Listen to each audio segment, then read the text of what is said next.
ప్రార్థన చేసినటువంటి మన ప్రియ సహోదరులు పెద్దవారు లక్ష్మారెడ్డి సార్కి ప్రత్యేకించి ఈ తరగతి నుంచి వారికి వందన సమర్పిస్తున్నాం అండి. అదేవిధంగా ఈ మీటింగ్లో మాతో పాటు కలిసి దేవుని గ్రంథ విషయమై బోధించబడటానికి ఆయా ప్రాంతాల నుంచి మాతో ఈ జూమ్ మీటింగ్లో ఉన్నటువంటి ప్రతి ఒక్క పరిశుద్ధులందరికీ కూడా ప్రభు నామములో వందన సమర్పిస్తున్నాం. తరగతిని ప్రారంభించుకుందాం. అపోస్తుల కార్యాలు అనే ఈ పుస్తకంలో పరిచయ భాగాన్ని గత 2 వారాల నుంచి ఆలోచన చేస్తున్నాం. మొదటి అధ్యాయాన్ని ఈ రోజున పరిశీలన చేయబోతాం. సంగతులు నెమ్మదిగా చర్చించబడతా ఉంటాయి. దేవుని చిత్తం అయితే ఎక్కడ సమాచారం అవసరమై ఉంటుందో మనకి ఆ సమాచారం దగ్గర మరింతగా విశ్లేషణ చేయటానికి పూనుకుంటాం మనకు అందిన సమాచారం మేరకు.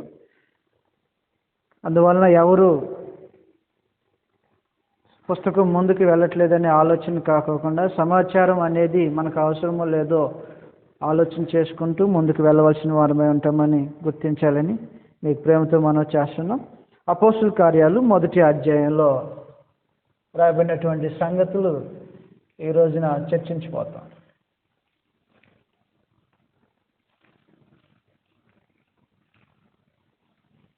ఫస్ట్ చాప్టర్లో చదివాసం గ్రంథంలో మొదటి అధ్యాయం మొదటి వచ్చిన భాగం నుంచి రాయబడిన సమాచారం ఇది. ఓ థెయోఫిలా, యేసు తాను ఏర్పరచుకున్న అపోస్తులకు పరిశుద్ధాత్మ ద్వారా ఆజ్ఞాపించిన తరువాత ఆయన పరమునకు చేర్చుకొనబడిన దినము వరకు ఆయన చేయుటకును బోధించుటకును ఆరంభించిన వాటన్నిటినీ గూర్చి నా మొదటి గ్రంథమును రచించి తిని అని చెప్పేసి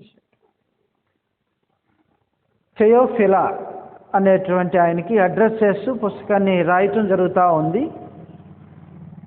మొదటి లైన్లో రాయబడిన సమాచారాన్ని మరొకసారి చూసినట్లయితే, యేసు తాను ఏర్పరచుకొనిన అపోస్తులకు, అపోస్తుల కార్యములు అనే పుస్తకం చదువుతున్నాం కాబట్టి అపోస్తులు ఏంటో ఆలోచన చేయవలసిన అవసరం ఉంటుంది. యేసు తాను ఏర్పరచుకొనిన అపోస్తులకు అన్నాడు కాబట్టి అపోస్తుల యొక్క ఏర్పాటు ఏంటి, ఎలాగున అపోస్తుల యొక్క ఏర్పాటు జరిగిందో కొన్ని విషయాలు చదువుతాం ఈరోజు. అపోస్తుల ఏర్పాటు.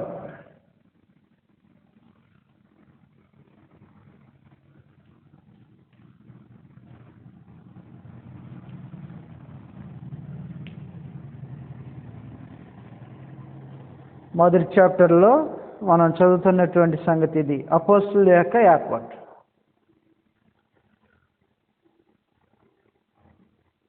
వాస్తవంగా మొదటి సమాచారం ఏమంటే ఈ స్టడీలో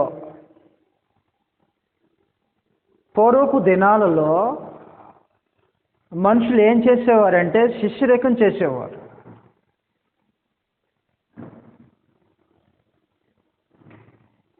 ఈ గ్రంథంలో ఉన్న సమాచారం మేరకు శిష్యరేఖం జరిగించబడతా ఉంది పూర్వపు దినాల నుంచి. ఇది కొత్తగా ప్రవేశపెట్టిందేం కాదు. మొదటిగా ప్రవక్తలకు శిష్యులు ఉన్నారు.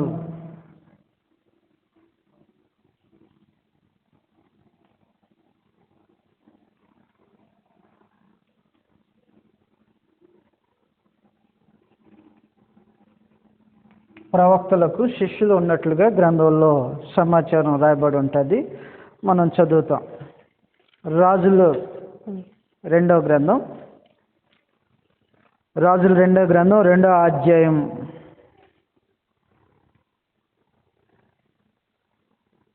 2వ వచనం నుంచి రాబడిన సమాచారం ఈ విధంగా ఉంటుంది. చదివేస్తాం. రాజులు 2వ గ్రంథం 2వ అధ్యాయం 2వ వచనంలో రాబడిన సమాచారం ఇది. ఏలియా యెహోవా నన్ను బేతేలునకు పొమ్మని సెలవిచ్చి ఉన్నాడు గనుక నువ్వు దయచేసి ఇక్కడ నుండమని ఎలీషాతో అని. ఎలీషా, యెహోవా జీవము తోడు, నీ జీవము తోడు, నేను నిన్ను విడవనని చెప్పగా వారి ఇద్దరును బేతేలునకు ప్రయాణం చేసిరి. బేతేలులో ఉన్న ప్రవక్తల శిష్యులు ఎలీషా యొద్దకు వచ్చి, నేడు యెహోవా నీ యొద్ద నుండి నీ గురువును పరమునకు తీసుకొని పోవునని నీ వెరుగుదువా అని ఎలీషాను అడగగా, ఇది ఎలీషాకు మధ్య జరుగుతున్నటువంటి సంభాషణలో గ్రంథం సమాచారం ఏమిచ్చిందంటే ప్రవక్తల శిష్యులు అని అన్నాడు. 3వ అధ్యాయంలో పర్టికులర్గా రాయబడిన సమాచారం అది. బేతేలులో ఉన్న ప్రవక్తల శిష్యులు అని అన్నాడు. అందువలన శిష్యరికం అనేది ప్రవక్తలకు కూడా చేసినట్టుగా గ్రంథంలో రాయబడి ఉంది. రాజుల 2వ గ్రంథంలో 2వ అధ్యాయం 2-3 వచనాల్లో మనం చదివినప్పుడు ప్రవక్తలకు శిష్యులు ఉన్నారు అనేది వాస్తవమైన సమాచారం. 2 బాప్తిస్మిచ్చే యోహానుకు శిష్యులు ఉన్నారు.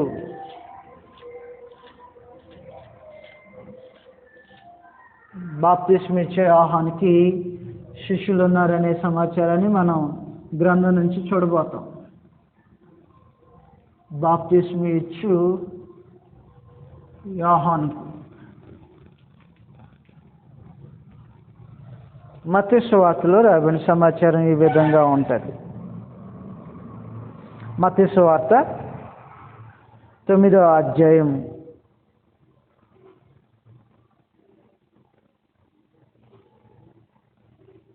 14వ వచనంలో రాయబడిన సమాచారం ఈ విధంగా ఉంది.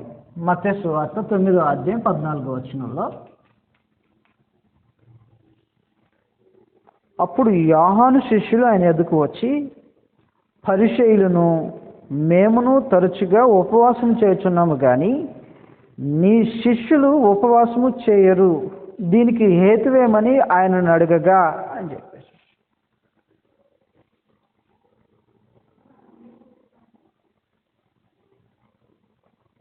యోహాను శిష్యులు క్రీస్తు ప్రభు దగ్గరకు వచ్చి, నీ శిష్యులు ఎందుకని ఉపవాసం చేయట్లే? మేము ఉపవాసం చేస్తాం, పరిసయ్యులు ఉపవాసం చేస్తారు, మీ శిష్యులు మాత్రం ఉపవాసం చేయట్లేదనే భావంతో వారు మాట్లాడినప్పుడు అక్కడ లిఖించబడినటువంటి భావం ఏమై ఉన్నదంటే యోహాను శిష్యులు. అందువలన బాప్తిస్మిచ్చే యోహానుకి శిష్యులు ఉన్నట్లుగా గ్రంథంలో రాయబడిన సమాచారం 2. మొదటిగా ప్రవక్తలకు శిష్యులు ఉన్నారని, 2 బాప్తిస్మిచ్చే యోహానుకు శిష్యులు ఉన్నారని చూస్తున్నాం. 3 ధర్మశాస్త్రము ఇశ్రాయేలు ప్రజలకు అందించినటువంటి నాయకుడు మోషేకి శిష్యులు ఉన్నారని క్రొత్త నిబంధనలలో కోట్ చేయబడిన సమాచారాన్ని బట్టి మనకు అర్థమవుతూ ఉంటుంది. 3వ సమాచారం ఏమై ఉన్నదంటే మోషేకి శిష్యులు ఉన్నారు.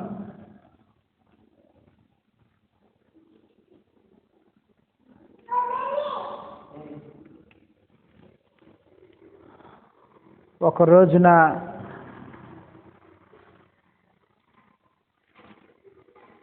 ప్రభువైన యేసు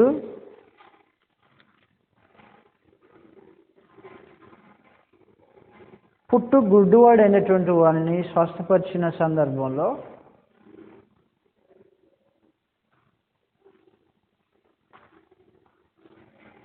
స్వస్థపరచబడినటువంటి వ్యక్తి దగ్గరికి వెళ్ళి, ఈ యూదులు ఏం చేస్తున్నారంటే మాటి మాటికి అడుగుతూ ఉంటుంటారు. ఈ స్వస్థపరచబడినటువంటి వ్యక్తి ఏమంటాడంటే, ఒకవేళ వీళ్ళు వివరాలు తెలుసుకొని విశ్వాసం ఉంచి శిష్యరికం చేయటం కోసం ఏమన్నా అడుగుతున్నారేమో అనుకొని స్ట్రైట్గా వాళ్ళని ఒక ప్రశ్న అడుగుతారు. చదివేస్తాం ఆ సంగతి. యోహాను సువార్త 9వ అధ్యాయం మొదటి వచనంలో రాయబడిన సమాచారం ఈ విధంగా ఉంది. ఆయన మార్గమును పోవచుండగా పుట్టు గ్రుడ్డివాడైన ఒక మనుషుడు కనపడెను. ఆయన శిష్యులు, బోధకుడా, వీడు గ్రుడ్డివాడై పుట్టుటకు ఎవడు పాపము చేసిను అనే సమాచారం మాట్లాడుకుంటూ వస్తూ ఉన్నాడు. ఆ పుట్టుగుడ్డివాడిని స్వస్థపరిచినటువంటి సందర్భం గురించి దాన్ని చూసినటువంటి వారు ఎవరైతే ఉన్నారో వారు యూదులు ఏం చేశారంటే 26వ వచనంలో చదువుతాం. 26వ వచనం, అందుకు వారు ఆయన నీకేమి చేసెను, కన్నులు ఎలాగూ తెరిచినని మరలా వానిని అడగగా, ఒకసారి అడిగి వదిలేసే టైప్ కాదు అది. శిష్యరేఖం చేయటానికా కాదు,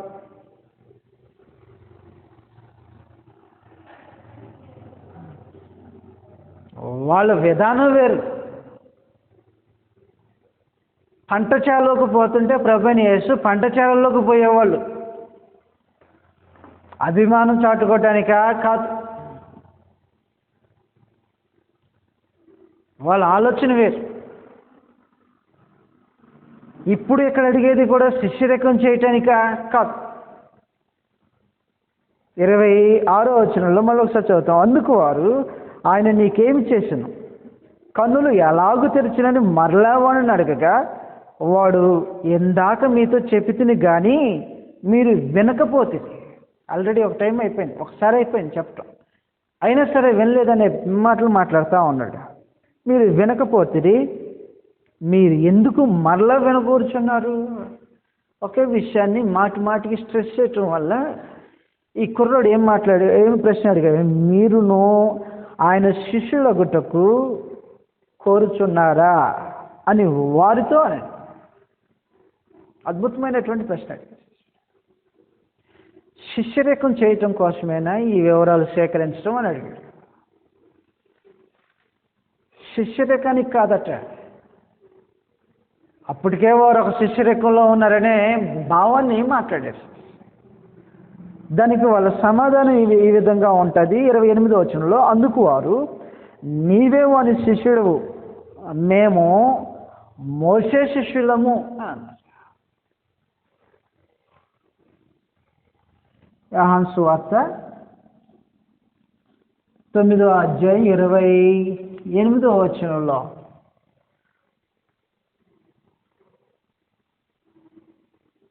యూదులు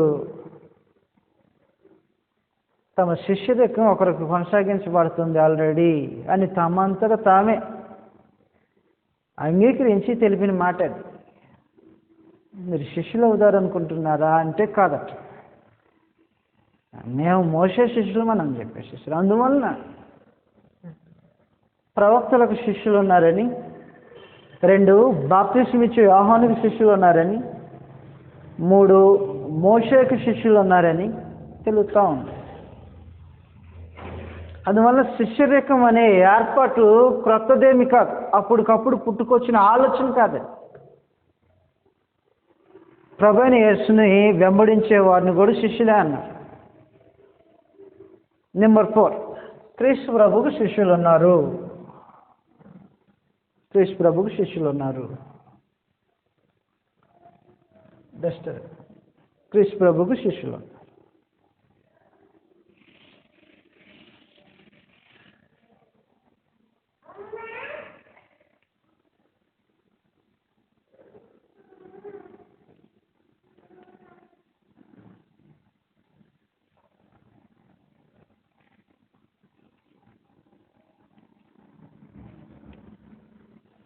మత్తయి సువార్త 5వ అధ్యాయం మొదటి వచనం నుంచి రాయబడిన సమాచారం ఈ విధంగా ఉంటుంది. ప్రభువైన యేసుకు సైతము శిష్యులు ఉన్నారు.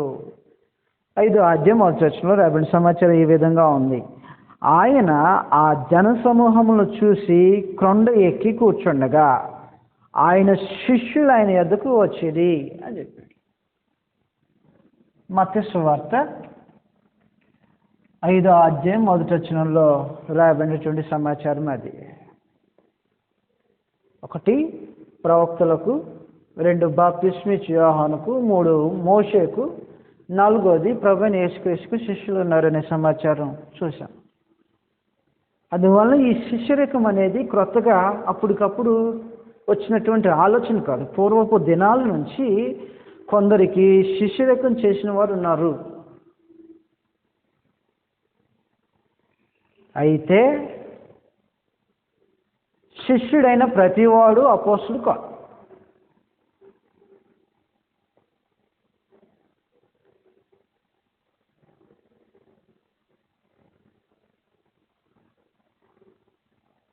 ప్రభువైన యేసు తాను పరలోకమునకు ఆరోహణమయ్యేటప్పుడు సమస్త జనులను అపోస్తులుగా చేయండి అనల్లా. అలా అన్నట్లయితే ఈ రోజున ప్రతి వారు అపోస్తులు అని చెప్పుకోవటానికి ఇబ్బంది లేకోకుండా పోయేది. అక్కడక్కడ వాల్ పేపర్స్లో అపోస్తులుడైన టైటిల్ యాడ్ చేసుకొని మనుషులు ఈ రోజున పిలువబడతా ఉన్నారు. చదువుతున్న గ్రంథంలో ప్రభువైన యేసు తాను ద గ్రేట్ కమిషన్ అని చెప్పబడే ఈ దీనిలో ప్రభువైన యేసు కోరుకున్నది మనుషుల్ని అపోస్తులుగా చేయండి అని కోరలే. చదువుతున్న గ్రంథంలో మత్తయి సువార్త 28వ అధ్యాయం 20వ వచనం నుంచి రాయబడిన సంగతులు ఈ విధంగా ఉన్నాయి. 28, 20 లేదంటే 19 నుంచి చదువుతాం. కాబట్టి మీరు వెళ్ళి సమస్త జనులను అపోస్తులుగా చేయుడి అని అన్నట్లయితే ఈ రోజున ఎవరు పడితే వాళ్ళు అపోస్తులని పెట్టుకోవటానికి, అలాగను పిలువబట్టడానికి, సమాజంలో అలాగను గుర్తించబడటానికి ఇబ్బంది లేకుండా పోయేదే. మీరు అపోస్తులులా శిష్యులా? మీలో ఎవరైనా అపోస్తులని పిలువబడేవారు ఉంటే దేవునికి స్తోత్రం. టైటిల్ తగిలించుకున్నందుకు శాపకష్టం అవటం కొరకే అది చేసి సమస్త జనులను శిష్యులుగా చేయడి క్రీస్తు ప్రభు యొక్క సందేశం. అది ఈ రోజున ఎవరు క్రీస్తు ప్రభుకు సంబంధించిన వాడై ఉండాలని కోరుకున్న వారు ఎవరైనా ఉంటే క్రీస్తు యేసు సంబంధులు అని గ్రంథంలో మాట్లాడినట్టుగా గలతీ రాసిన పత్రికలో ఈ రోజున ఏ మనుషుడైనను క్రీస్తు ప్రభు యొక్క సంబంధిగా ఉండాలంటే శిష్యుడై ఉంటేనే తప్ప మరొక కోణంలో అపోస్తులు అవటమో పొజిషన్ బాగుంటుందనో లేదు. అందువల్ల ఈ సమాచారం నుంచి మనం ఆలోచన చేసేది ఏమంటే శిష్యులైన ప్రతి వారు అపోస్తులు కారు.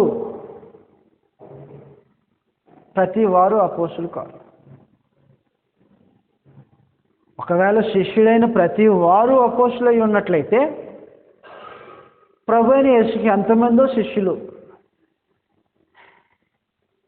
ఎందరో.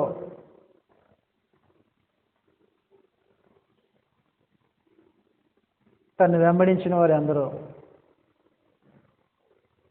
అందువలన మొదటి సమాచారంలో క్రీస్తు ప్రభువుకు శిష్యులు ఉన్నారు అనేది స్థాపిస్తున్నాం. పాత నిబంధనలో ఆయా వ్యక్తులకి, గ్రంథం ఇచ్చిన సమాచారంలో ఉన్నటువంటి వారికి కొందరికి శిష్యులు ఉండేవారని, దానిలో భాగంగానే ప్రభువైన యేసుక్రీస్తు కూడా శిష్యులు ఉన్నారని, ఈ శిష్యరికం అనేది క్రొత్తగా ప్రారంభించిందేం కాదు, పూర్వపు దినాల నుంచి ఈ శిష్యరికం కొనసాగుతూ ఉంది అనేది చూసాం. అయితే శిష్యులైన ప్రతి వారు అపోస్తులు కాదు. అపోస్తులు ఎవరు మరి? అపోస్తులు కూడా శిష్యులే, కానీ శిష్యులైన ప్రతి వారు అపోస్తులు కాదు. మీరు అపార్థం చేసుకోవాలి. అపోస్తులు శిష్యులు కాదా అంటే శిష్యులే, కానీ శిష్యులైన ప్రతి వారు అపోస్తులు కాదు. మరి ఎలాగునంటే చదువుతున్న గ్రంథంలో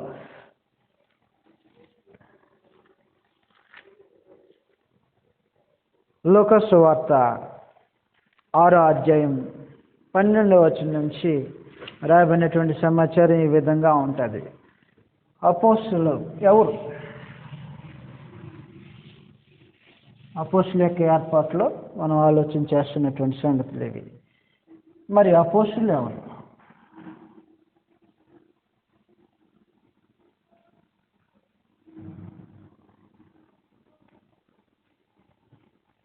వీరును శిష్యులే, కానీ శిష్యులైన ప్రతివారు అపోస్తులు కాదు అని గ్రంథం నుంచి చూడబోతాం. లూకా సువార్త 6వ అధ్యాయం 12వ వచనంలో రాయబడిన సంగతులు ఈ విధంగా ఉన్నాయి. ఆ దినముల యందు ఆయన ప్రార్థన చేయుటకు కొండకు వెళ్ళి దేవుణ్ణి ప్రార్థించుట యందు రాత్రి గడిపెను. లూకా 6వ అధ్యాయం 12వ వచనంలో రాయబడినటువంటి సమాచారం చదువుతున్నాం. ప్రభువైన యేసు తండ్రి అయిన దేవునితో సమయాన్ని గడపటం కొరకు ఆ రాత్రి అంతా కూడా ప్రార్థనలో తండ్రి అయిన దేవునితో సహవాస బాంధవ్యాన్ని కలిగి తను ప్రార్థన చేస్తున్నటువంటి సందర్భం అది. ఉదయం అయినప్పుడు 13వ వచనంలో, ఉదయం అయినప్పుడు ఆయన తన శిష్యులను పిలిచి, ఎంతమందిని తెలియరాల, ఎంతమందినో తెలియరాల.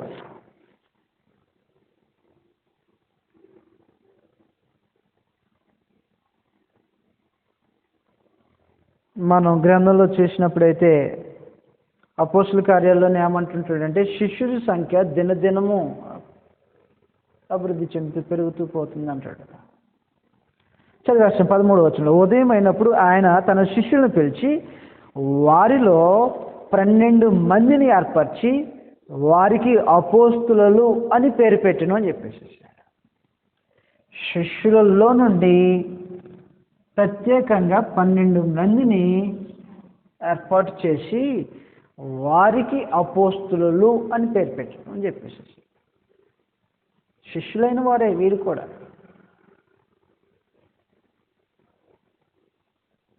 అపోస్తులు అనే భావానికి అర్థమేంటో చెప్పాడు గ్రంథంలో.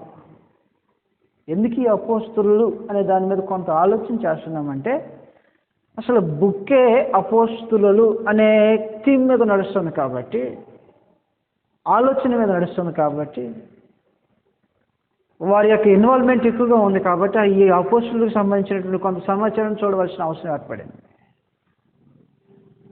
అపోస్తులు అంటే, అపోస్తులుడు అంటే పంపబడిన వాడు.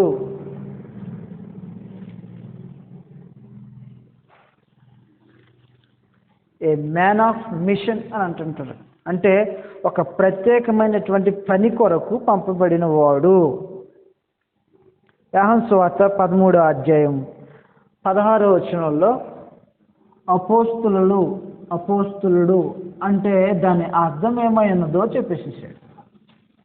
యోహాను సువార్త 13వ అధ్యాయం 16వ వచనంలో రాయబడిన సమాచారం ఈ విధంగా ఉంటుంది. చదువుతాం. 13వ అధ్యాయం 16వ వచనంలో, దాసుడు తన యజమానుని కంటే గొప్పవాడు కాదు, పంపబడిన వాడు తను పంపిన వాడి కంటే గొప్పవాడు కాదని మీతో నిశ్చయంగా చెప్తున్నాను అన్నాడు. పంపబడిన వాడు పుట్నోట్లో అపోస్తులుడు. మరో 10 minutes ఉంది సమయం. రీకనెక్ట్ అవ్వటానికి ప్రయత్నం చేయండి అందరూ. దీంట్లో 4 విషయాలు చూడబోతాం. మనం అపోస్తుల యొక్క ఏర్పాట్లో ఉన్న సమాచారంలో 2వ సమాచారాన్ని మాత్రమే చూస్తున్నాం. అపోస్తులుడు అంటే పంపబడిన వాడు అని అర్థం. అందువలన ప్రభువైన యేసుక్రీస్తుకు శిష్యులు ఉన్నారని, శిష్యులలో నుంచి ప్రత్యేకంగా 12 మందిని పిలిచి వారికి అపోస్తులని పేరు పెట్టాడు అనేది గ్రంథం మనకు తెలియజేసే సమాచారం. ఆయనకి ఎంతమంది శిష్యులు ఉన్నారో వాస్తవంగా తెలియరాల. నేటికి శిష్యులు ఉన్నారు. శిష్యరేఖం జరుగుతూనే ఉంది ప్రభువైన యేసుక్రీస్తుకి.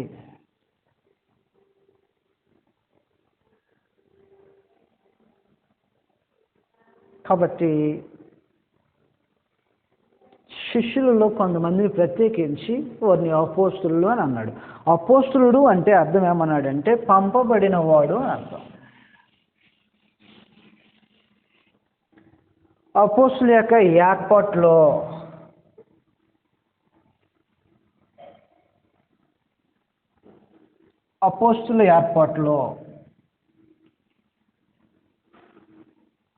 దేవుని జోక్యం ఉంది. రెండో సమాచారం, దేవుని జోక్యం లేకోకుండా ఏం జరగలే. ప్రభువైన యేసు తనంతట తానుగా సెలెక్ట్ చేసుకోలే.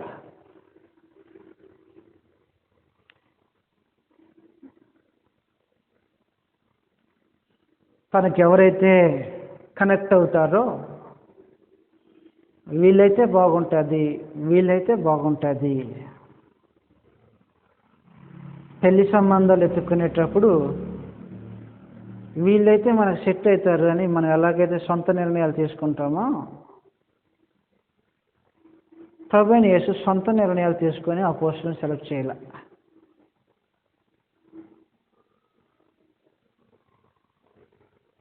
ఒక రాత్రి అంతా ఆయనతో గడిపి ఉదయం అవ్వగానే అని అన్నాడు. ఇంతకీ దేవుని ఇన్వాల్వ్మెంట్ ఉందా లేదా అపోస్తలు ఏర్పాటు చేయటంలో? దేవుని ఇన్వాల్వ్మెంట్ లేకోకుండా పోలే. కారణం ఏమంటే గ్రంథంలో ఉన్న సమాచారాన్ని మనం చదువుతున్నప్పుడు సంగతులు ఈ విధంగా ఉంటాయి. గల్తీ రాసిన పత్రిక, దేవుని ఇన్వాల్వ్మెంట్ లేకోకుండా అపోస్తలుగా ప్రభువైన యేసు వారిని ఎంచుకోలేదు అంటే కాదాలు చదువుతున్నాం. గల్తీ రాసిన పత్రిక 1వ అధ్యాయం 1వ వచనంలో రాబడినటువంటి సంగతులు ఈ విధంగా ఉన్నాయి. మనం స్నేహితులుగా మనం ఎవరినైనా ఎంచుకోవాలంటే ఇంటి దగ్గర పర్మిషన్ తీసుకొని స్నేహితులుగా పెట్టుకో. ఇంటి దగ్గర అడుగుతారా పర్మిషను? వాడితో నేను స్నేహం చేయొచ్చా లేదా? మనం అడగం, పర్మిషన్ అడగం. వాస్తవంగా ప్రభువైన యేసు ఏమంటాడంటే మీరు నా స్నేహితులు అంటాడు. యోహాను సువార్తలో దీనికంటే ముందుగా ఒకసారి చదవబోతాం మనం. యోహాను సువార్త 15వ అధ్యాయం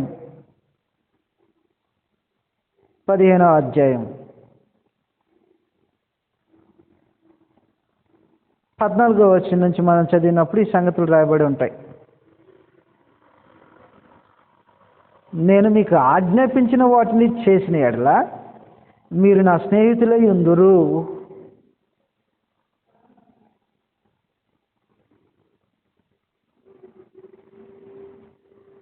అపోస్తలుని ఏమన్నాడంటే ఫ్రెండ్స్ అని అన్నాడు. ఏ మనుషుడైనా ఫ్రెండ్స్ని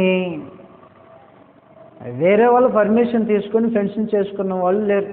మీలో ఒకవేళ ఎవరైనా ఉన్నారేమో. ఆయనతో స్నేహం చేయొచ్చా లేదా? సహజంగా వాస్తవంగా మనుషులు తమంతట తాము కనెక్ట్ అయ్యి స్నేహితులు అవుతూ ఉంటుంటారు. ప్రభువైన యేసు అలాగున తనంతట తానుగా స్వతహాగా వీరిని ఏర్పాటు చేసుకోవాలి. గల్తీ రాసిన పత్రిక 1వ అధ్యాయం 1వ వచనంలో రాబడిన సమాచారం ఈ విధంగా ఉంది, చదివేస్తాం. మనుషుల మూలముగానైనను ఏ మనుషుని వలనైనను కాక యేసుక్రీస్తు వలనను ఆయనను మృతుల నుండి లేపిన తండ్రి అయిన దేవుని వలనను అపోస్తలుడుగా నియమింపబడిన పౌలను నేనును యేసుక్రీస్తు వలనను. ఒకటి, ప్రభువైన యేసుక్రీస్తు ఇన్వాల్వ్మెంట్ దాంట్లో ఉంది. 2, ఆయనను మృతుల నుండి లేపిన తండ్రి అయిన దేవుని వలనను దేవుని ఇన్వాల్వ్మెంట్ ఉంది. అపోస్తలుడిగా నియమింపబడిన పౌలను, పౌలు ఒక్కడ కోసమే రూలా లేకపోతే మిగిలిన అపోస్తలుగా ఏర్పాటు చేయడం కోసం కూడా ఇదే రూలా? అందరికీ అదే. దేవుని ఇన్వాల్వ్మెంట్ లేకోకుండా జరగల కార్యక్రమం. అపోస్తలుల మాటలోనే ఈ సమాచారం చేస్తే అర్థమవుతుంది కదా. చదువుతాం గ్రంథంలో. దశలోనికి రాసిన పత్రికలో ఈ సంగతులు రాయబడి ఉంటాయి. దశలోనికి రాసిన మొదటి పత్రిక, అపోస్తలుడైన పౌలు దశలోనికి రాసిన మొదటి పత్రిక 2వ అధ్యాయంలో రాయబడినటువంటి సమాచారం ఈ విధంగా ఉంటుంది. దశలోనికి రాసిన మొదటి పత్రిక 2వ అధ్యాయం 3 నుంచి చదివేస్తాం. 3 నుంచి. యాలై అనగా మా బోధ కపటమైనది కాదు, అపవిత్రమైనది కాదు, మోసయుక్తమైనది కాదు, కానీ సువార్తను మాకు అప్పగించుటకు యోగ్యులమని దేవుని వలన ఎంచబడిన వారమై, దేవుని వలన ఎంచబడిన వారమై. దేవుని ఇన్వాల్వ్మెంట్ లేకుండా జరగల. అపోస్తలుల యొక్క ఏర్పాటులో దేవుని జోక్యం క్లియర్గా ఉంది. దేవుని యొక్క ఏర్పాటు, దేవుని జోక్యం క్లియర్గా ఉంది. కొరింథీయులకు రాసిన మరొక స్టేట్మెంట్ని ఆలోచించేస్తాం. కొరింథీయులకు రాసిన 2వ పత్రికలో 3వ అధ్యాయం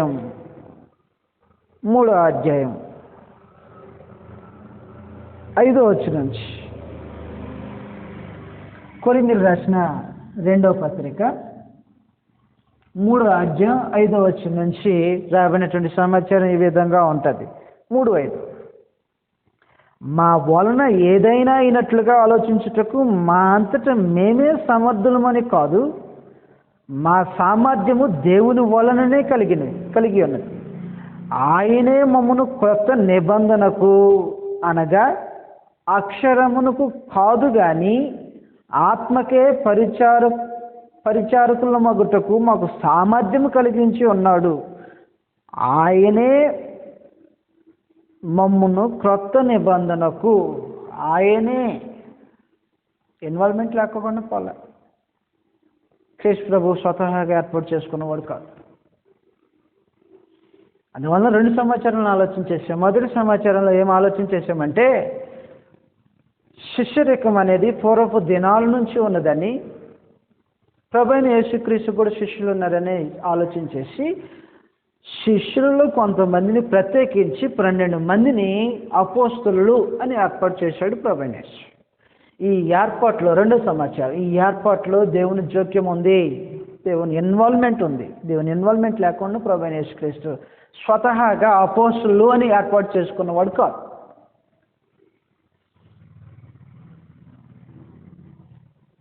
దేవుని ఏర్పాటులో అపోస్తలులుగా ఎవరు దేనికి పనికొస్తారో ఎరిగినవాడు కాబట్టి దేవుని ఆలోచనలో వీళ్ళు ముందుగానే ఉన్నారు. ఎవరు దేనికి పనికొస్తారో ఆయనకు తెలుసు.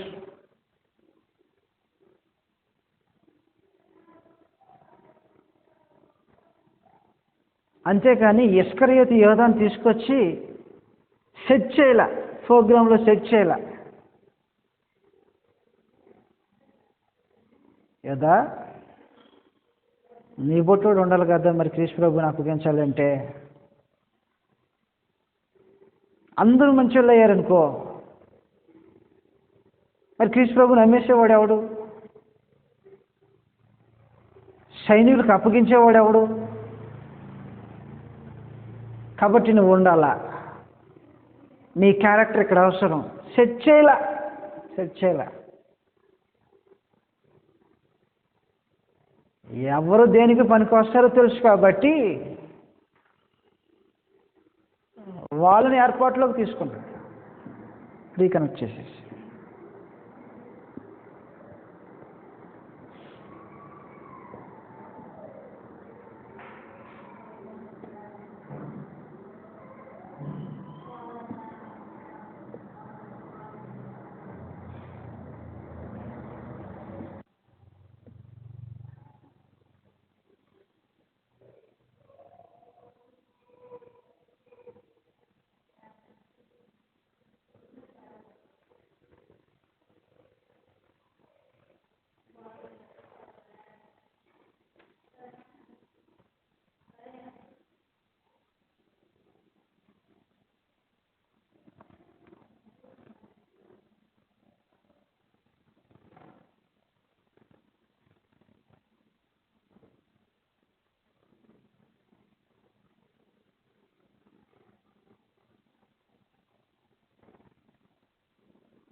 అందువలన అపోస్తలుల యొక్క ఏర్పాటు దేవుని ఇన్వాల్వ్మెంట్ లేకుండా జరిగింది కాదు.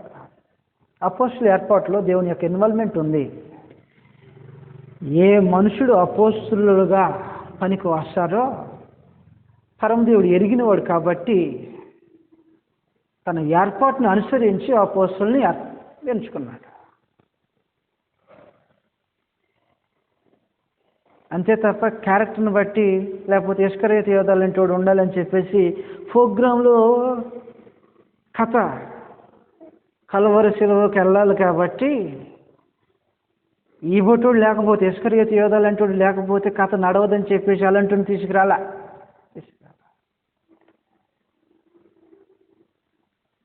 ఇస్కరియోతు యోధా స్వభావం అలాంటిది కాబట్టి అప్పగించేసాడు. నీది ఏ స్వభావం దానికి అప్పగించే బాధ్యత పరమనందు దేవుడు చాలా శ్రద్ధగా తీసుకుంటాడు. నీ స్వభావం ఏంటో దానికి అప్పగించేస్తాడు, దాంట్లో డౌటే లేదు. ఇస్కరియోతు యోధా స్వభావం అలాంటిది కానిచ్చాను. చదివేస్తాం గ్రంథంలో రోమిలు రాసిన పత్రిక, ఎవరి స్వభావాన్ని బట్టి వానికి అప్పగించేటువంటి పనిలో పరమదేవుడు ఉన్నాడు. నీ స్వభావం ఏంటి? నీ స్వభావం ఎవరిది? రోమిలు రాసిన పత్రిక మొదటి అధ్యాయంలో 28వ వచనం నుంచి చదువుతాం. రోమిలు రాసిన పత్రిక మొదటి అధ్యాయం 28వ వచనంలో రాయబడిన సమాచారం ఈ విధంగా ఉంటుంది. రోమిలు రాసిన పత్రిక మొదటి అధ్యాయం 28వ వచనం చదివేస్తున్నాం. మరియు వారు తమ మనసులో దేవునికి చోటు నల్లకపోయిరు కనుక చేయరాని కార్యములు చేయుటకు దేవుడు భ్రష్ట మనసునకు వారిని అప్పగించెను అని చెప్పేసి. నీ స్వభావం ఏంటో దానికి తగినట్టుగా అప్పగించే బాధ్యతలో పరమదేవుడు ఉన్నాడు. పరమదేవుడు ఇది ఇప్పుడు జరిగేది కాదు, ఇది ఆది నుంచి జరిగే సంగతే. ఇది ఒక రోజున పరమదేవుడు ఏం చేశాడంటే ఇశ్రాయేలు జనాంగాన్ని ఐగుప్తు నుంచి బయటికి తీసుకురావటం కోసం మోషే అహరోనులకు కొన్ని సంగతులు చెప్పి ఫరో దగ్గరికి పంపించాడు. మనందరికీ తెలిసినట్టుగా నిర్గమకాండం 5వ అధ్యాయం నుంచి మనం చదువుతున్నప్పుడు మోషే అహరోనులు వెళ్ళి ఫరోతో మాట్లాడితే గ్రంథం ఏం రాయించబడిందంటే ఫరో అతని హృదయమును కఠినపరుచుకొనెను అని రాయబడి ఉంటుంది. చాలా చోట్ల రాయబడి ఉంటుంది. ఇప్పుడు అన్ని మనకు తెలుసు కాబట్టి ముందుకు వెళ్ళిపోతుంది. మరోసారి పంపించాడు, మళ్ళీ సేమ్ ఫరో తన హృదయమును కఠినపరుచుకొనెను అని ఉంటుంది. నీ హృదయం కఠినపరుచుకుంటానంటే ఆయన ఏం చేసేది? ఆయన కూడా ఇక నీ వేగలోకి దిగుతాడు. యెహోవా అతని హృదయమును కఠినపరచెను అని ఉంటుంది. ఇక తర్వాత సందర్భాల్లో ఫస్ట్ కేసులో ఎలాగుంటుంది అంటే ఫరో తన హృదయమును తాను కఠినపరుచుకొనెను అంటుంది. ఫరో తనతో తానుగా కఠినపరుచుకుంటే మనుషులు భీష్మించుకొని కూర్చొని ఉంటే పరమదేవుడు కూడా చేసేది ఏం లేదు. నీది ఏ స్వభావమో నీ మనసు ఎలాంటిదో దానికి అప్పగించే పనిలో పరమదేవుడు ఉంటాడు. యెహోవా అతని హృదయమును కఠినపరచెను అంటది. అదేంది? ఇశ్రాయేలు జనాంగాన్ని రానికోకుండా చేయటం కోసం కూడా మళ్ళీ నువ్వు వదలొద్దు నేను వదలమని చెప్తుంటాను, నువ్వు వదలొద్దు నేను వదలమని చెప్తుంటాను అనే టైప్లో ఉందా? లేదు. మా వాళ్ళు వస్తారు, మోషే అహరోను వస్తారు, నువ్వు మాత్రం వదలొద్దు, వీళ్ళని మాత్రం పంపిస్తా. డ్రామా జరుగుతుందా? డ్రామా కాదు అది. ఫరో మనసు అలాంటిది. ఫరో బాబు నీ మనసు నీకు అప్పగించేసేసి, అందువల్ల నువ్వు దేనికి పనికొస్తావా అని తెలుసు. అపోస్తులుగా ఉండుటకు ఎవరు దేనికి పనికొస్తారో తెలుసు. ఒక నైటల్లా పరమదేవుడితో ప్రభువైన యేసుక్రీస్తు ప్రార్థన చేసి గడిపిన తర్వాత ఆయన ఏర్పాట్లో ఎవరు దేనికి పనికొస్తారో ఇద్దరి జోక్యం వల్ల అపోస్తులను ఏర్పాటు చేయటం జరిగింది. అందువల్ల నువ్వు దేనికి పనికొస్తావో పరమదేవుడికి బాగా తెలుసు. నువ్వు దేనికి పనికి వస్తావు? నేను దేనికి పనికిరాను అని అన్నాడు ఒక ఆయన.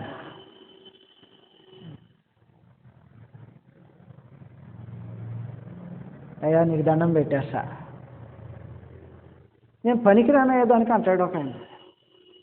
అదే నువ్వు పనికి వస్తావయ్యా నాకు తెలియదా అంటాడు.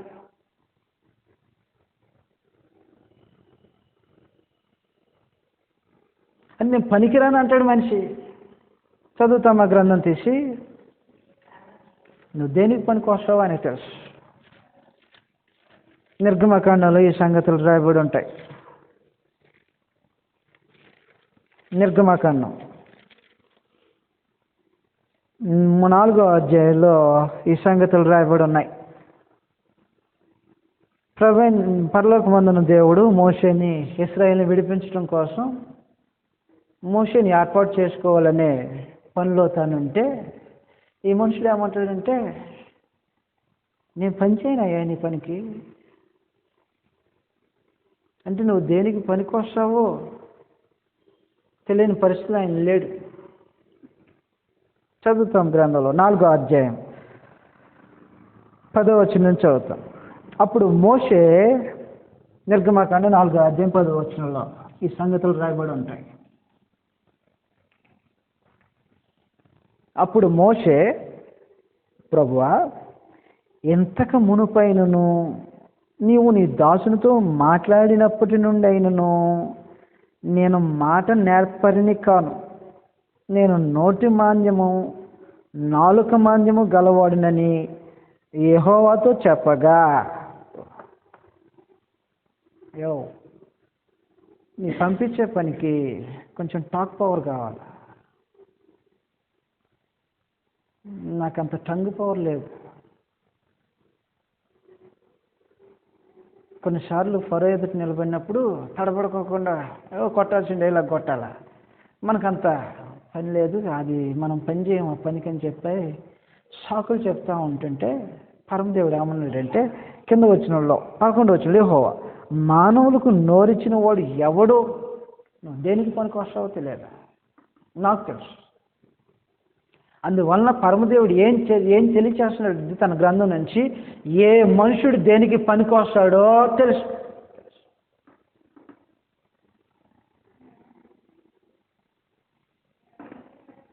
ఒకరోజు ఇర్మియా కూడా ఎలాంటి వాదన తీసుకొచ్చాడు. అయ్యా బాలుడిని అని అన్నాడు. బాలుడిని అనొద్దు, నువ్వు దేనికి పనికి వస్తావో నాకు తెలుసు.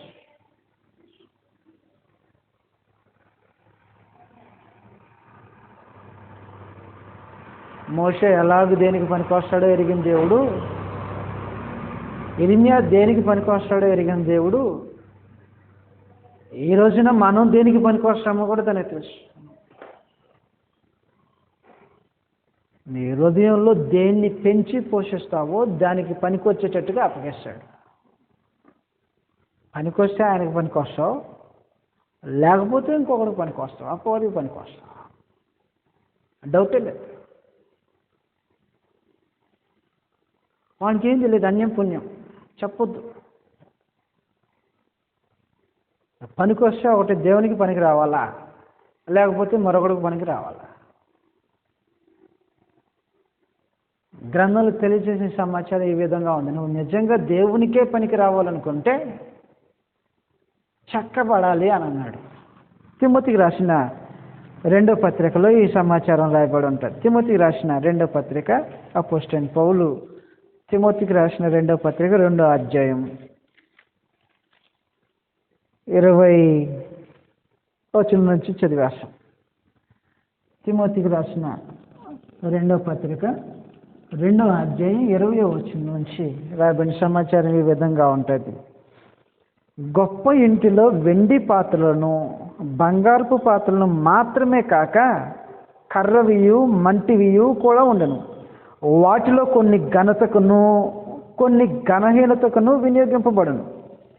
ఎవడైనా వీటిలో చేరక తన్ను తాను పవిత్రపరచుకునే ఎడల వాడు పరిశుద్ధపరచబడి యజమానుడు వాడుకొనుటకు అర్హమైన ప్రతి సత్కార్యమునకు సిద్ధపరచబడి. యజమానుడు వాడుకొనుటకు అర్హమైన చెక్కపడాలి. నువ్వు దేనికి పనికి రావాలని కోరుకుంటున్నావు?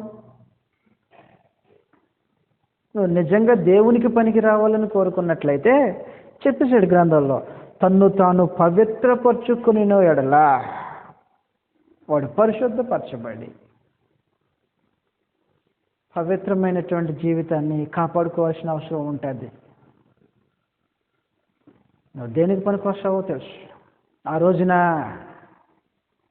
అపోస్తులుగా ఎవరు పనికొస్తారో ఎరిగిన వాడు, ఆ రోజున మోషే, ఇర్మియా లాంటి వారు ఎలాగూ దేనికి పనికొస్తారో ఎరిగిన వాడు, ఈ రోజున నువ్వు దేనికి పనికొస్తావో కూడా సెట్ చేస్తాడు. నువ్వు ఎంచుకున్న దాన్ని బట్టి, నీ మనసుని బట్టి నేను సెట్ చేస్తాడు.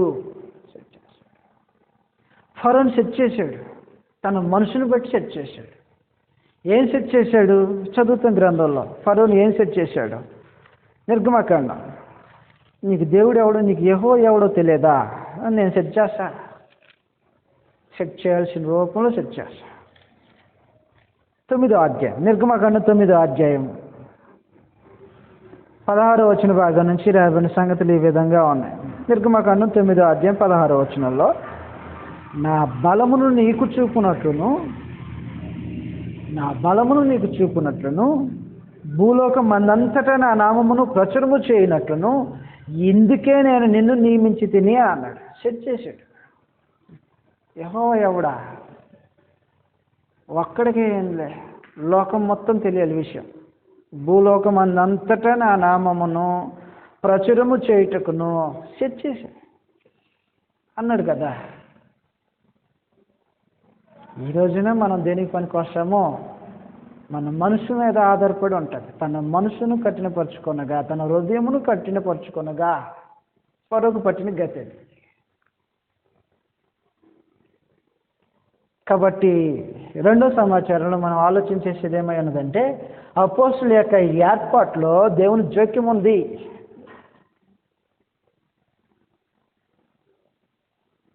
ఎవరు అపోస్తులుగా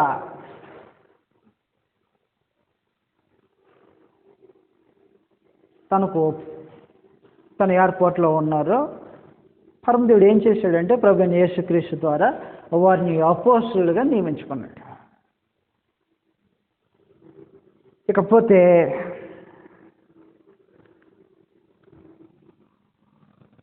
అపోస్తులు అని పిలువబడటంలో లేదా దేవుని ఏర్పాటులో వారిని ఎంచుకున్నట్లో ఉన్న కారణం ఏంటి? ఆ 12 మందిని ఎంచుకోవటంలో ఉన్న కారణం ఏంటి? మూడో సమాచారం, అపోస్తులుగా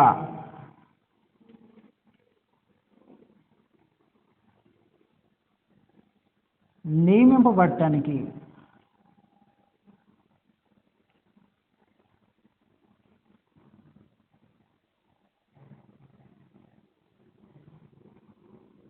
అర్హత లేదా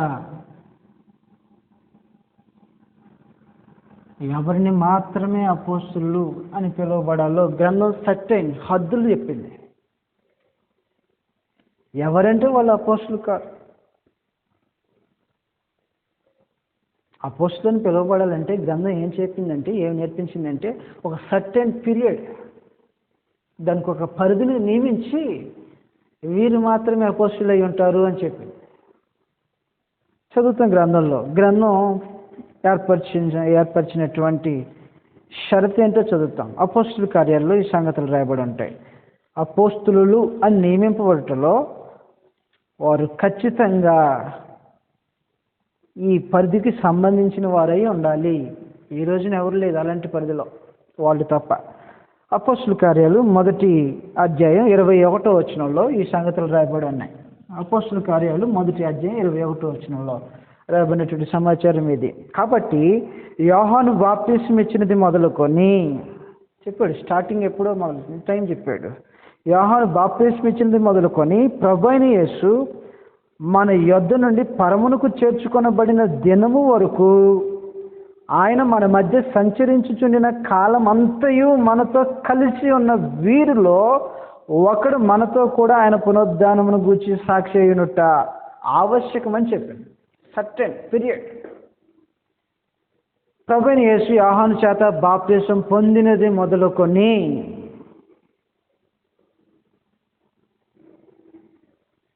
పరమునకు ఆరోహణమయ్యేంత వరకు కూడా మనతో కలిసి ఉండి ఆయనతో సంచరించి ఆయన చేసిన సమస్తమైన వాటికి సాక్షి అయిన వాడు అపోస్తులుగా ఉండుటకు అర్హుడు.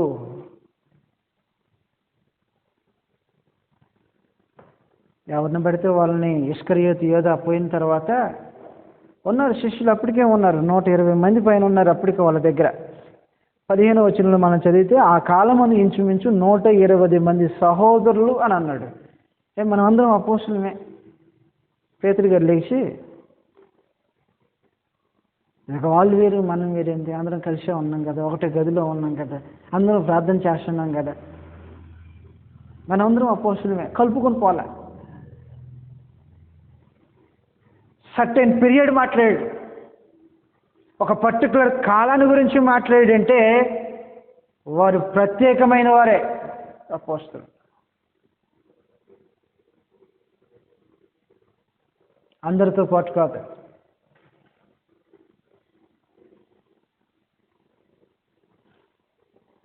అందువలన సర్టెన్ పీరియడ్ గురించి మాట్లాడాడు. వారు కనులారా చూసిన వారు, చెవులారా విన్నవారు, వారు మాత్రమే అపోస్తులు. ఆ పరిధిలో ఉన్నటువంటి వారు మాత్రమే అపోస్తులు. ఇంక చూడబోతాం, మరో సంగతి చూసి ముగించేపోతాం ఈరోజు తరగతిని. 4వ సమాచారం ఏమంటే,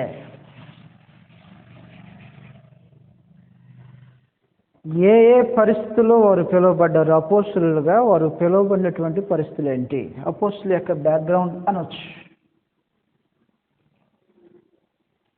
ఏ ఏ పరిస్థితుల నుండి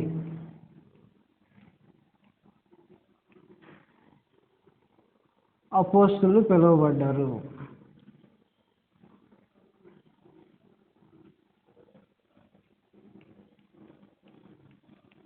దీన్ని మనం ఏమనొచ్చు అంటే, ఒకవేళ ఆలోచించాల్సి వస్తే బ్యాక్గ్రౌండ్, వాళ్ళ బ్యాక్గ్రౌండ్ ఏంటి. వాస్తవంగా ప్రభువైన యేసు వారిని పిలిచినప్పుడు వాళ్ళు సోషల్ పొజిషన్ బట్టి పిలిచిన వాడు కాదు, సాంఘికపరమైనటువంటి పరిస్థితులను బట్టి పిలిచిన వాడు కాదు. సామాజికమైనటువంటి పరిస్థితులను బట్టి, వాళ్ళ యొక్క ఉన్నత స్థితిని బట్టి ప్రభువైన యేసు వారిని పిలిచిన వాడు కాదు. 2, ఎడ్యుకేషనల్ పొజిషన్ చూసి పిలిచిన వాడు కాదు.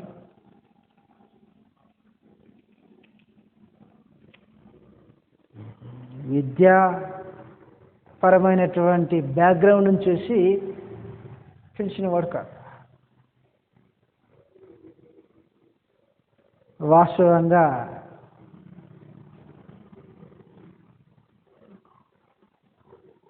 వైద్యం చేయాలంటే వైద్యుడు సర్టిఫై అయి ఉండాలి. ఈవెన్ మెడికల్ షాపుల్లో కూడా దానికి సంబంధించిన లైసెన్స్ మనం చూస్తూ ఉంటుంటాం.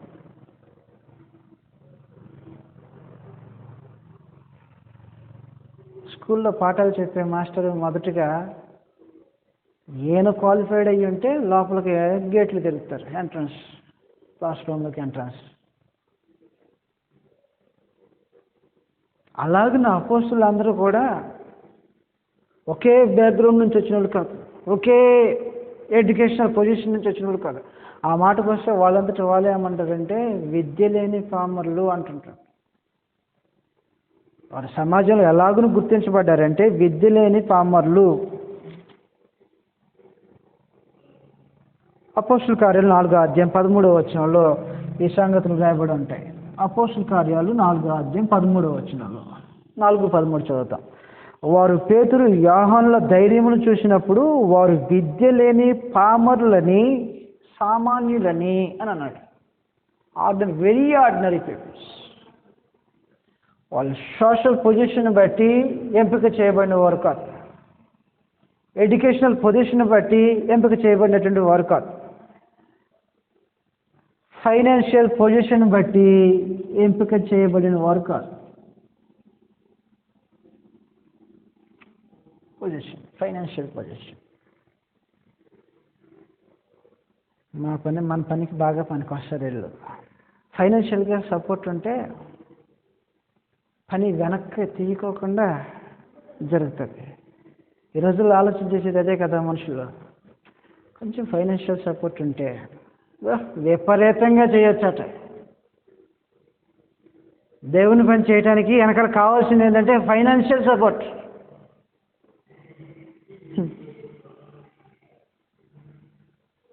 బ్రదరు, కొంచెం ఫైనాన్షియల్ సపోర్ట్ మనకుంటే ఇక ఆలోచన చేయకోకుండా ముందుకెళ్ళిపోవచ్చు. ఆలోచన చేస్తూ ఉంటుంటారు మనుషులు. సహజంగా మనుషులు తమ మనసులో కలిగే భావన ఇదే ఉంటుంది. వీళ్ళ ఫైనాన్షియల్ పొజిషన్ ఏంటి?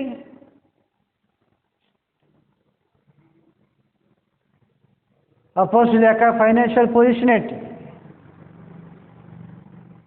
వాళ్ళ ఎడ్యుకేషనల్ పొజిషన్ ఏంటి? సమాజంలో సామాజికమైనటువంటి పొజిషన్ ఏంటి? వేటిని చూసి వీళ్ళు సరిపోతారని, సెట్ అవుతారని ప్రభువైన యేసు కానీ దేవుడు కానీ వీరిని అపోస్తులుగా ఏర్పాటు చేసుకున్నారు.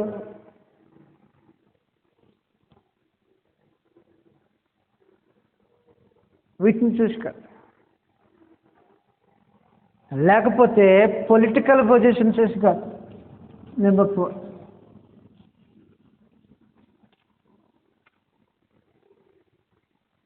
పొలిటికల్ పొజిషన్ చూసి కాదు.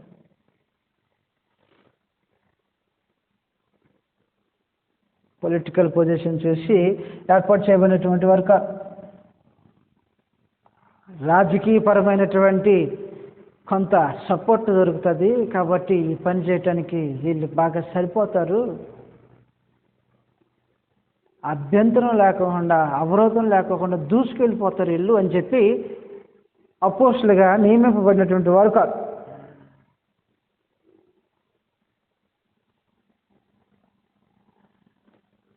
అందువలన అపోస్తుల యొక్క బ్యాక్గ్రౌండ్ లేదా వారు ఏ ఏ పరిస్థితుల నుంచి పిలువబడ్డారో మనం ఆలోచన చేసినప్పుడు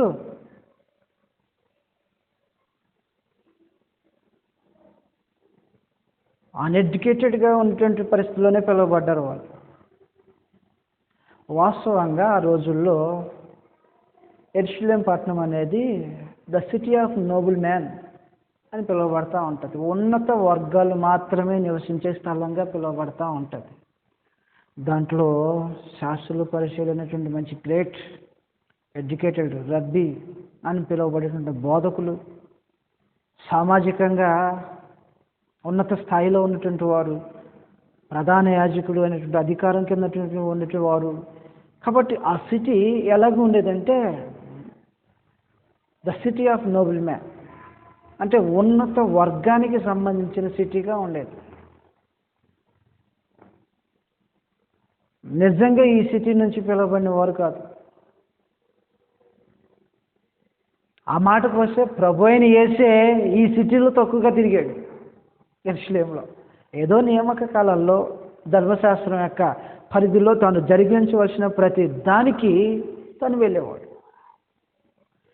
తన పరిచర్య దరిదాపుగా గలిలయ ప్రాంతంలోనే జరిగింది.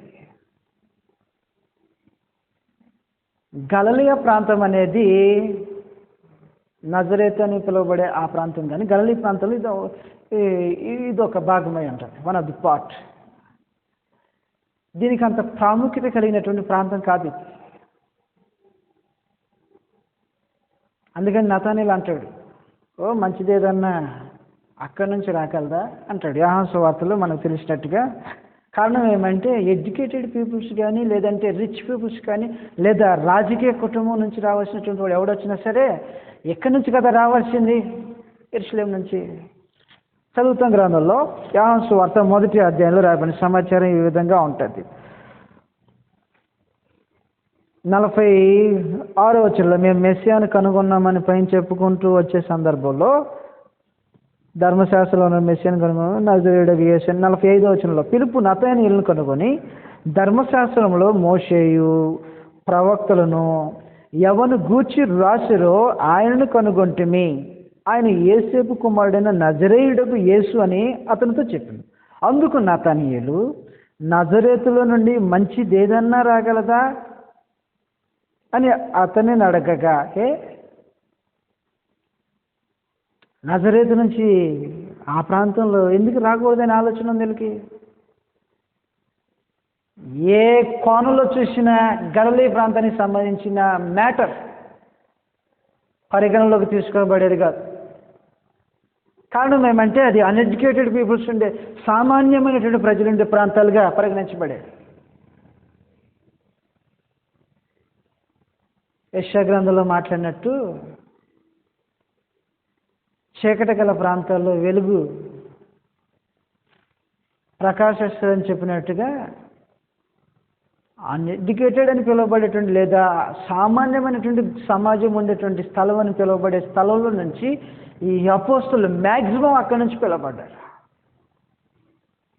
దానికి రుజువులు కావాలంటే మనం చదువుతాం గ్రంథంలో మత్తయి సువార్త 21వ అధ్యాయం. కొంచెం తొందరగా చదివి ముగించేద్దాం. మత్తయి సువార్త 21వ అధ్యాయంలో ఈ సంగతులు రాయబడి ఉంటాయి. 21:10 21వ అధ్యాయం 10వ వచనంలో ఆయన యెరూషలేములోకి వచ్చినప్పుడు పట్టణం అంతయు ఈయన ఎవరో అని కలవరపడిన జన సమూహము ఆయన గలిలయలోని నజరేయుడగు ప్రవక్త అయిన యేసు అని చెప్పారు.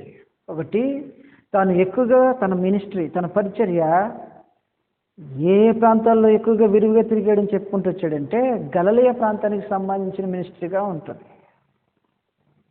అంత మాత్రమే కాకోకుండా అపోస్తుల యొక్క గురించి మాట్లాడేటప్పుడు కూడా వీళ్ళ బ్యాక్గ్రౌండ్ కూడా ఎక్కడి నుంచి ఉంటుందని చెప్పారంటే ఈ స్టేట్మెంట్ చేసింది ఎవరంటే దేవదూతలు మాట్లాడతారు. ప్రభువైన యేసు తన పరలోకమునికి ఆరోహణం అయ్యేటప్పుడు తన పరలోకానికి ఆరోహణం అవుతూ ఉన్నప్పుడు శిష్యులు ఒకే విధిగా చూస్తూ ఉన్నారు. ప్రభువైన యేసు అప్పటి వరకు ఉన్న ప్రభువైన యేసు వెళ్ళిపోవటం, ఒకవేళ వెళ్ళి మనిషి మళ్ళీ వస్తాడేమో అన్న దిశగా వాళ్ళు ఆలోచన చేసి చూస్తున్నప్పుడు తెల్లటి వస్త్రాలు ధరించుకున్నటువంటి ఇద్దరు దేవదూతలు వాళ్ళతో చెప్పిన సమాచారం ఈ విధంగా ఉంటుంది. అపోస్తుల కార్యాలు 1వ అధ్యాయం 11వ వచనంలో ఇద్దరు మనుషులు వారి యొద్ద నిలిచి గలిలయ మనుషులారా, ఏందో స్టేట్మెంట్. గలిలయ అనేది మనుషులు చెప్పుకోదగినంత ప్రాంతం కాదు. కామన్ పీపుల్స్ ఉండేది, అన్ఎడ్యుకేటెడ్ అని పిలువబడేటువంటి వారు ఉండేది. గలిలయ మనుషులారా శిష్యుల గురించి మాట్లాడినప్పుడు అందువలన ప్రభువైన యేసు మ్యాక్సిమం లోయర్ క్లాస్ నుంచే ఎంచుకున్నాడు. అందుట్లో 4 ఫిషర్మెన్లు ఉన్నారు. మనందరూ తెలిసినట్టుగా ఫిషర్మ్యాన్స్, సామాన్య చేపలు పట్టుకునే ఫిషర్మ్యాన్స్ 4 ఉన్నారు. వీళ్ళ పని ఏంటంటే రోజుడిసి రోజు మధ్యాహ్నం ఎండలో వలలు కడుక్కోవటం, వలలు సరి చేసుకోవటం, వలలు సెట్ చేసుకోవటం, ఇదే పని ఫిషర్మ్యాన్స్. అందుట్లో ఇంకొక ఆయన ఎవరంటే ట్యాక్స్ కలెక్టర్ అన్నాడు. ఈ 5 గురించి వాళ్ళ బ్యాక్గ్రౌండ్, వాళ్ళ యొక్క వృత్తి గురించి తెలియజేసేది గ్రంథంలో. మిగిలిన వారికి సంబంధించిన కొంత సమాచారం మనకి అంతగా క్లియర్గా సమాచారం లేదు. Very ordinary peoples.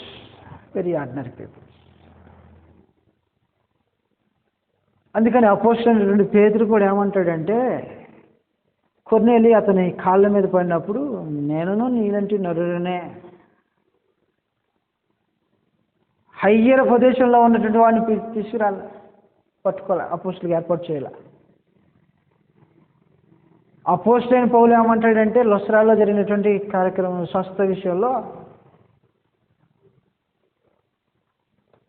మేము మీలాంటి నరులమే, we are the ordinary peoples, we are not extraordinary. ఎవరు ఎక్స్ట్రాడినరీ? ఈ రోజున ఎవడు ఎక్స్ట్రాడినరీ లేదు. అందువలన అపోస్తుల యొక్క ఏర్పాటు, వాళ్ళ విధానం ఆ విధంగా ఉంది. ఇక చివరిగా ఈ టాపిక్లో మనం ఆలోచన చేసే 5వ విషయం ఏమై ఉన్నదంటే, వీళ్ళని షేప్లోకి తీసుకురావాలి. కొంచెం స్పీడ్గా చూస్తాం, మనకి 10 minutes ఈ ప్రోగ్రామ్ లిమిట్ ఉంది.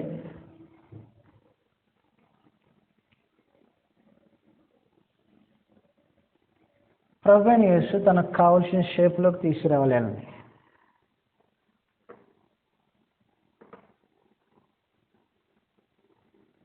కారణం ఏమంటే, విశ్వాసంలో స్థిరత్వం కానీ, మొదటిగా అపోస్తులుగా ఈ పిల్ల ఎవరినైతే ఎంచుకున్నాడో వారి పొజిషన్ ఎలాగుందంటే, విశ్వాసంలో స్థిరత్వం లేదు. మొదటిగా మత్తయి సువార్త 8వ అధ్యాయం మనం మొదటి నుంచి కొన్ని విషయాలు చదివినప్పుడు, దాంట్లో నెంబర్ ఆఫ్ ప్రభువైన యేసు ఎన్నెన్నో అద్భుతమైనటువంటి కార్యక్రమాలు చేశాడు చెప్పుకుంటూ వస్తుంటాడు. వాస్తవంగా ప్రభువైన యేసు తను చేయలేనిదంటూ ఏమీ లేదు. ఈ రోజున మానవ జీవితాల్లో ప్రభువైన యేసు తండ్రి దేవుని చిత్తానుకూలంగా తాను ఏదైనా చేయటానికి సమర్థుడే. చదువుతాం గ్రంథంలో సమాచారం ఈ విధంగా ఉంటాయి. యోహాను సువార్త 14వ అధ్యాయం 13వ వచనంలో, మీరు నా నామమున దేనిని అడుగుదురో తండ్రి కుమారుని యందు మహిమపరచుటకై దాన్ని చేతును, నా నామమును మీరు నన్నేమి అడుగును నేనును చేతును. ఏం అద్భుతమైనటువంటి వాగ్దానం, భరోసా! క్రీస్తు నందున్నటువంటి జనాంగానికి ప్రభువైన యేసు ఇచ్చినటువంటి ఒక గొప్ప అభయం ఏమై ఉన్నదంటే, 1, నా నామమున తండ్రిని ఏది అడిగినా నన్ను మహిమపరచడం కొరకు తండ్రి చేస్తాడు. 2, ఒకవేళ నన్నే అడిగినా నేను చేసేది నేను చేస్తాను. ప్రభువైన యేసు మత్తయి సువార్త 8వ అధ్యాయంలో ఎన్నెన్ని కార్యక్రమాలు చేసుకుంటూ వచ్చాడో అవన్నీ కళ్ళారా చూస్తూనే ఉన్నారు. ఆయనతో పాటు సంచరిస్తూనే ఉన్నారు. అనుకోకుండా అన్ఎక్స్పెక్టెడ్గా సముద్రంలోనికి వెళ్ళటం. అక్కడ 8వ అధ్యాయంలో మనం చదివినప్పుడు 8వ అధ్యాయం 23వ వచనం చదివినప్పుడు, సముద్రంలో అలలు ఒక్కసారిగా రేపబడతా ఉన్నప్పుడు దోణి మునిగిపోతుందనే ఆలోచనతో మేము నశించిపోతున్నామని చెప్తానికి వీళ్ళు ప్రయత్నం చేసేటప్పుడు ప్రభువైన యేసు ఏమంటాడంటే, అల్ప విశ్వాసులారా అని అంటాడు. విశ్వాసంలో స్థిరత్వం కానీ నమ్మిక కానీ లేదు. షేప్ తీసుకురావాలా. ఫూలిష్నెస్గా ఆలోచన చేస్తూ ఉంటుంటారు శిష్యులు. ఎలాగనంటే, మనలో ఎవడు గొప్పోడు అవసరమే అది. అందుట్లో ఎవడు గొప్పని పిలిచాడు ప్రభువైన యేసు? టాప్ పొజిషన్లో ఉన్నోళ్ళు వీళ్ళని పిలిచారు కాబట్టి ఇప్పుడు వీళ్ళు కొట్టుకులు ఆడాలిగా ఎవడు గొప్పోడు అని తేల్చుకోవటానికి. పిలువబడిందే అందరూ లోయర్ క్లాస్ నుంచి పిలువబడితే ఇప్పుడు వీళ్ళ మధ్య వీళ్ళకి ఎవడు గొప్పోడు మనలో? ఫూలిష్నెస్. వారి అవివేకమైనటువంటి దాన్ని సరిచేయాలి. కాబట్టి ఇలాంటి వాటన్నిటినీ ప్రభువైన యేసు చెక్కి తనకు కావలసిన షేప్లోకి తీసుకురావాలి. అందువలన ప్రభువైన యేసు ఏం చేశాడంటే, ట్రైనింగ్ ఇవ్వటం మొదలుపెట్టాడు. వారికి ప్రార్థించటం, వారికి క్షమించటం, వారికి ప్రేమించటం, ఎలాంటి పరిస్థితుల్లో అయినా సరే ఆయన దేవుని పని కొనసాగించటం. ఫుల్ ట్రైనింగ్ ప్రభువైన యేసు. అందువలన వీళ్ళు చివరికి వారు సాధించింది ఏమని చెప్పాడంటే, గ్రంథంలో అద్భుతమైన స్టేట్మెంట్ వాళ్ళ గురించి ఏమి ఇవ్వబడిందంటే, భూలోకమును తలక్రిందులుగా చేయువారు ఎక్కడికను వచ్చేది అని స్టేట్మెంట్. అపోస్తలుల కార్యాలు 17వ అధ్యాయం 6వ వచనంలో ఒక అద్భుతమైన స్టేట్మెంట్ వారి కోసం రాయబడిందంటే, ఏ షేపులో చెక్కుంటాడో 3 సంవత్సరాలు ప్రభువైన యేసు తనతో పాటు తెప్పి ద ఆర్మీ ఆఫ్ ది ప్రీచర్స్గా తయారు చేశాడు. 3 సంవత్సరాలు, 3 లేదా 3.5 సంవత్సరాలు. The army of the preachers అన్నాడు. అందుకని అపోస్తలుడైన పౌలు ఏమంటాడంటే, క్రీస్తు యేసు మంచి సైనికుని వలె, good soldiers for the Jesus Christ అని అన్నాడు. ఈ రోజున మన పరిస్థితి ఎలా ఉంది? ప్రభు అయిన యేసు 3 సంవత్సరాల్లో ఆర్మీగా ఒక సైన్యంలాగా వారిని తయారు చేస్తే భూలోకంలో తలక్రిందులు చేసే పరిస్థితుల్లో సువార్త విరివిగా వెళ్ళిపోతే ఈ రోజున ఎలాగుంది పరిస్థితి?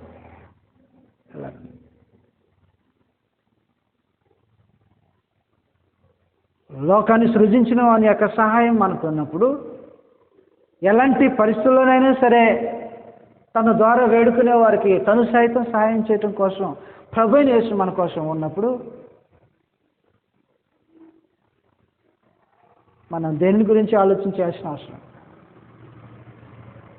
కాబట్టి అపోస్తుల యొక్క పిక్చర్ అది, వాళ్ళ బ్యాక్గ్రౌండ్స్, వాళ్ళని పిలువబడిన విధానం, మనం కొన్ని సంగతులు మనం ఆలోచించేసాం. 5 సంగతుల గురించి మనం ఆలోచించేసాం. అపోస్తులు అనేటువంటి ఆలోచన ఎందుకు చేయాల్సి వచ్చిందంటే అపోస్తుల కార్యములు అనేటువంటి పుస్తకం చదువుతున్నాం కాబట్టి వారి ఏర్పాటును గురించి 5 సంగతుల గురించి మనం ఆలోచించేసాం. దాంట్లో శిష్యరేఖంలో మొదటి నుంచి ఉన్నటువంటి వారు ఉన్నారని చెప్పి, దాంట్లో ప్రభు అయిన యేసుక్రీస్తుకు శిష్యులు ఉన్నారని, దాంట్లో అపోస్తులుగా ఎవరున్నారో వారి ఏర్పాటు ఏంటో, ఎవరిని అపోస్తులుగా ఏర్పాటు చేసుకున్నాడో, అపోస్తులుగా ఏర్పాటు చేసుకోవడంలో దేవుని యొక్క జోక్యం ఉందని, మూడోది అపోస్తులు అని పిలువబడాలంటే సర్టెన్ పీరియడ్కి మాత్రమే సంబంధించిన వారు అయి ఉండాలని, నాలుగోది అపోస్తుల యొక్క ఏ ఏ పరిస్థితుల నుంచి వారు పిలువబడ్డారో, వాళ్ళు చేసిన వాళ్ళ కోసం ప్రభు అయిన యేసు వాళ్ళని ఎలాగో షేప్లోకి తీసుకొచ్చాడో, చివరికి వారి ద్వారా పరమదేవుడు ఏం చేశాడో భూలోకం తలకిందులు చేసేటట్టుగా వారిని ఇన్స్ట్రుమెంట్ లాగా ఉపయోగించుకున్నారు. అపోస్టల్ పౌలుని అన్నట్టుగా నాకు సాధనమై ఉన్నాడని చెప్తాడు ప్రభు అయిన యేసు అపోస్టల్ పౌలు గురించి మాట్లాడేటప్పుడు. అలాగూ వారిని ఇన్స్ట్రుమెంట్లుగా ఎలాగూ మలిచాడో 3 సంవత్సరాల్లో, ఈ రోజున మనం ఆ పని కొరకు సిద్ధపడవలసినటువంటి అవసరం ఉందని గుర్తుంచుకోవాలని, మనకు పుష్కలంగా దేవుని సహాయం ఉంటుంది తన పని వారికి. నువ్వు దేనికి పనికి వస్తావో నిర్ణయించుకొని ఆ పని నిమిత్తం మనం ముందుకు కొనసాగించాలని, మనం నిర్ణయించుకున్న పనిలో దేవుడు మనకు ప్రోత్సాహాన్ని అందిస్తాడనేది గమనించాలని ఈ ప్రేమతో మనం చేసుకుంటూ అవకాశం కల్పించి మీ అందరికి కూడా ప్రభు యేసుక్రీస్తు నామములో అవకాశం అందరికీ